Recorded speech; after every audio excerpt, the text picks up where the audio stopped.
Hola, ¿qué tal? ¿Cómo están? Espero que muy bien. Yo estoy muy contenta de estar aquí con ustedes. Recuerden, mi nombre es Gloria, yo soy comunicóloga, me apasiona la lectura, pero más leerles a ustedes. Todos los libros que leemos aquí son de desarrollo humano, para expandir la conciencia, para conocernos, reconocernos y aprender a autoobservarnos. Pero este libro que estamos leyendo de Dale Carnegie, que se llama Cómo suprimir las preocupaciones de la vida y disfrutar de la vida, nos está enseñando a soltar y a liberar de muchas maneras. Ahorita vamos a ver qué historia. Voy a leer dos historias que son cortas. Dice, me libré de úlceras estomacales y de preocupaciones cambiando de trabajo y de actitud mental. ¿Se acuerdan que ayer hablamos de Connie Mack?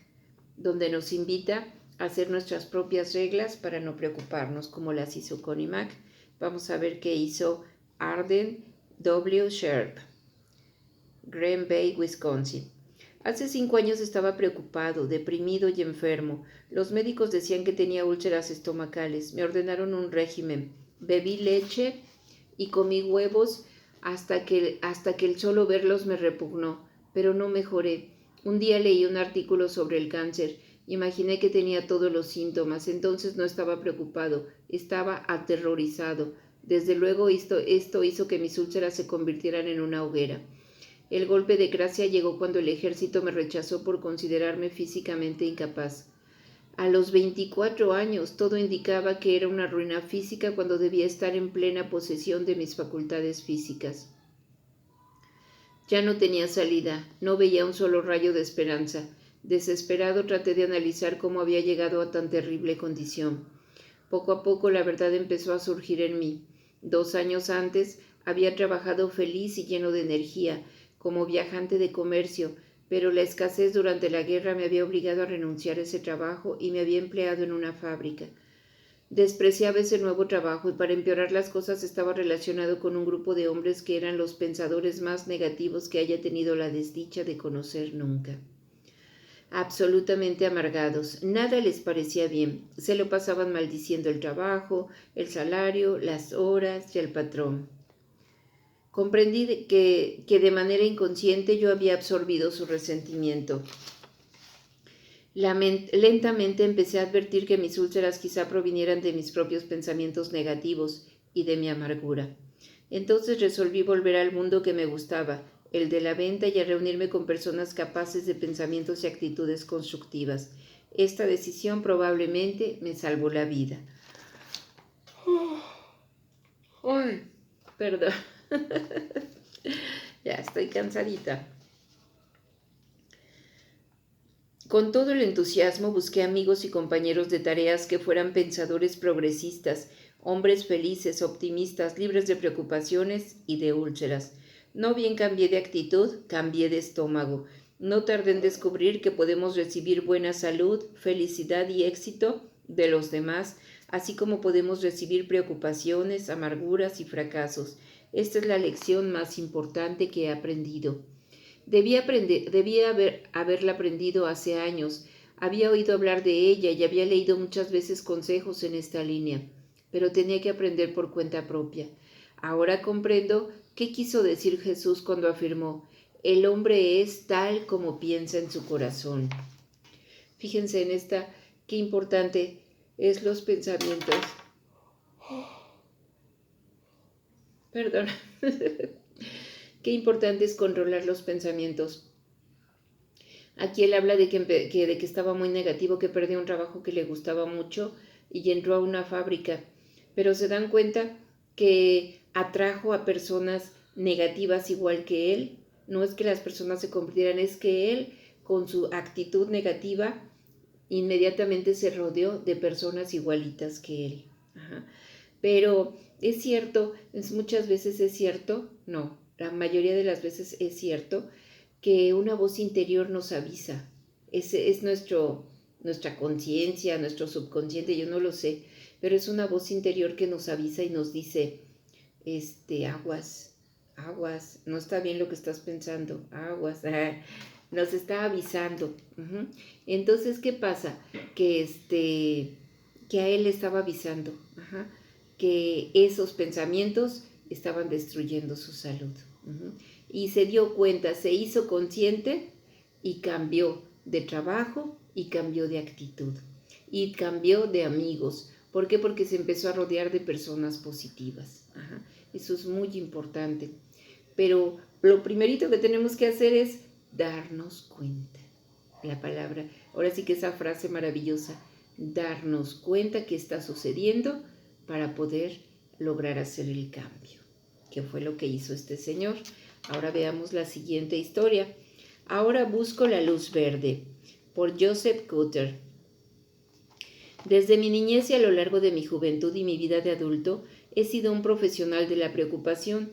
Mis preocupaciones eran muchas y variadas. Algunas eran reales, la mayoría eran imaginarias. En raras ocasiones me encontraba sin nada de qué preocuparme. Entonces me preocupaba el temor de haber olvidado algo importante. Al fin, hace 2 años, inicié un nuevo modo de vida. Implicaba un autoanálisis de mis defectos y mis pocas virtudes, un inventario moral exhaustivo y valiente de mí mismo. El resultado fue que puse en claro lo que motivaba mi preocupación. El hecho era que no podía vivir el presente, me angustiaban los errores de ayer y me atemorizaba el futuro. Me repetían una y otra vez que hoy es el mañana por el cual me preocupé ayer. Pero eso no surtía efecto en mí. Me aconsejaban que viviera de acuerdo con un programa de 24 horas. Me decían que hoy era el único día sobre el cual podía ejercer algún control y que debía aprovechar al máximo mis oportunidades día a día. Me decían que si lo hacía estaría tan ocupado que no me quedaría tiempo para preocuparme por cualquier otro día, pasado o futuro. Ese consejo era lógico, pero me era muy difícil, poner en práctica esas ideas. De pronto una luz surgió en la oscuridad. Encontré la respuesta. ¿Y dónde creen ustedes que la encontré? En el andén de una estación de tren a las 7 de la tarde del 31 de marzo de 1945.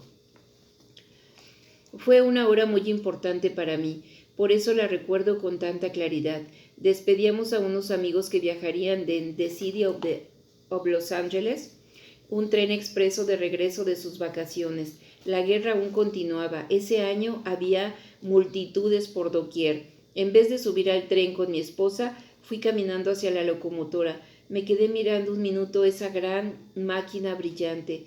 Después miré hacia las vías y vi un inmenso semáforo. Brillaba una luz amarilla. De pronto la luz cambió a un verde brillante. En ese instante el maquinista empezó a hacer sonar la campana y yo oí el habitual: «Pasajeros al tren». Y en pocos segundos la inmensa locomotora empezó a salir de la estación, iniciando su viaje a 2.300 millas. Mi mente empezó a trabajar. Algo procuraba adquirir sentido en mí. Estaba experimentando un milagro, y ya al fin lo vi todo claro. El maquinista me había dado la respuesta que buscaba. Iniciaba el largo viaje sin más guía que esa luz verde. De haber estado en su lugar, yo habría querido ver todas las luces verdes del viaje entero. Imposible, desde luego, pero eso era exactamente lo que trataba de hacer con mi propia vida. Permanecer inmóvil en la estación sin ir a ninguna parte, porque me angustiaba por saber lo que me aguardaba en el camino. Mis pensamientos seguían fluyendo. Ese maquinista no tenía por qué preocuparse, porque los problemas que pudieran surgir millas adelante, quizá hubiera algunas paradas, algunas demoras, pero ¿no estaban para eso los sistemas de señales? Luces amarillas, reducir la velocidad y no impacientarse. Luces rojas, serio peligro, detenerse. Eso es lo que daba seguridad a los viajes en tren. Un buen sistema de señales. Me pregunté por qué no disponía de un buen sistema de señales para mi vida. ¿Dónde encontrarlo? Y bien, si Dios había creado una luz verde, ¿por qué no pedírselo a Él mismo? Así fue como, rezando todas las mañanas, obtuve mi luz verde para cada día. De cuando en cuando me llegaron luces amarillas que disminuyeron mi marcha, y a veces luces rojas que me detuvieron ante el desastre. No más preocupaciones para mí desde aquel día. Hace 2 años, cuando hice el descubrimiento, durante estos 2 años más de 700 luces verdes han brillado para mí. Y el viaje por la vida es tanto más fácil cuando no existe la preocupación en cuanto a la luz que brillará después de la verde, sea cual fuere el color, yo sabré qué hacer. ¿Qué tal? Me gustó mucho esa. Fíjense que la mayoría del tiempo nos estamos preocupando. Recuerden que el 90% de lo que nos preocupamos no sucede. Ajá. Eso está comprobado. Ajá. Pero nos preocupamos antes de tiempo, como dicen por ahí, lloramos antes de que nos peguen. Y entonces, en lugar de tomar medidas, nos estamos angustiando. Uh-huh. ¿Qué hacer? Me gusta esto que dice, voy a saber qué voy a hacer en el momento en que se presente el problema. Me gusta esa frase de, ya cruzaremos ese puente cuando aparezca. Uh-huh. Entonces no hay que preocuparnos porque Dios nos ha dado esa sabiduría para saber resolver en su momento lo que se nos presente. Hay que ir y ya hay que ir con todo hacia nuestros sueños, hacia el camino, hacia donde vayamos, con todo, sabiendo que si se presenta una luz roja, nos vamos a detener. Ajá, y vamos a saber cómo reaccionar, cómo ocuparnos y qué hacer. Ajá. Bueno, pues me gustó muchísimo. Espero que les haya gustado a ustedes, pero sobre todo, pues que nos sirva para nuestra vida diaria. Uh-huh. Muchísimas gracias. Hasta la próxima. Si no se han suscrito, suscríbanse y denle a la campanita. Y si les ha gustado, regálenme un like. Chao.